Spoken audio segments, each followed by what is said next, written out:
So what were the outcomes?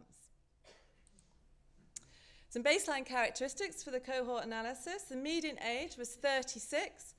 The majority of the patients were women, and the median duration of follow-up on ART was 436 days. One of the limitations in the analysis was the percentage of missing CD4 data at baseline.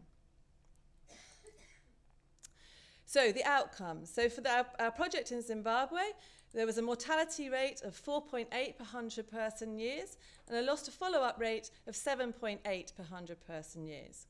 Just as a couple of comparisons, Lesotho is another rural decentralized model, but where patients are seen by both a clinician and a counsellor on a monthly basis.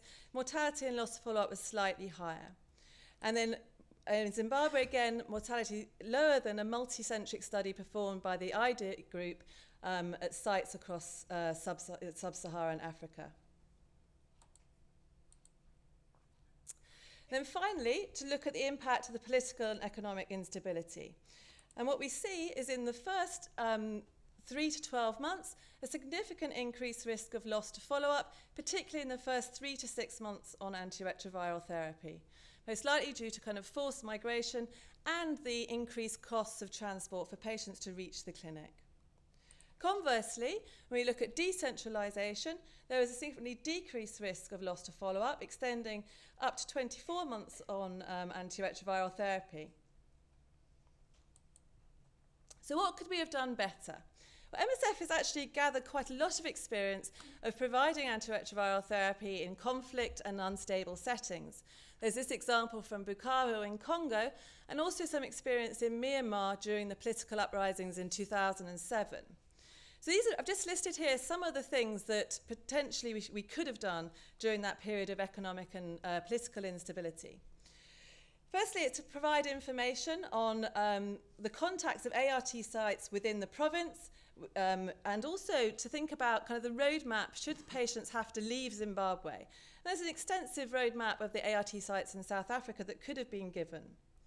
Also to ensure that the patient has a comprehensive patient-held record, this idea of a patient passport, so that should they have to go to a new site, the clinician has a clear history of their treatment. And also to consider giving longer drug supplies from the start, along with this emergency tail protection pack, should the patient be forced to stop their treatment. So the take-home messages. With extensive decentralization, and a focus on early adherence, and by giving a longer drug supply, we can decrease the burden on the patients, decrease the burden on the health system, and result in good long-term outcomes.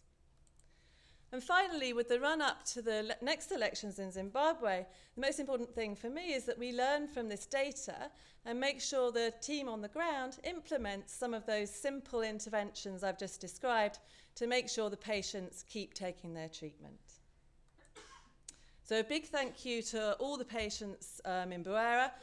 I have to say a big thank you to the fantastic MSF team there that have made my last year a lot more fun. And yeah, thanks to you all for listening this late in the afternoon.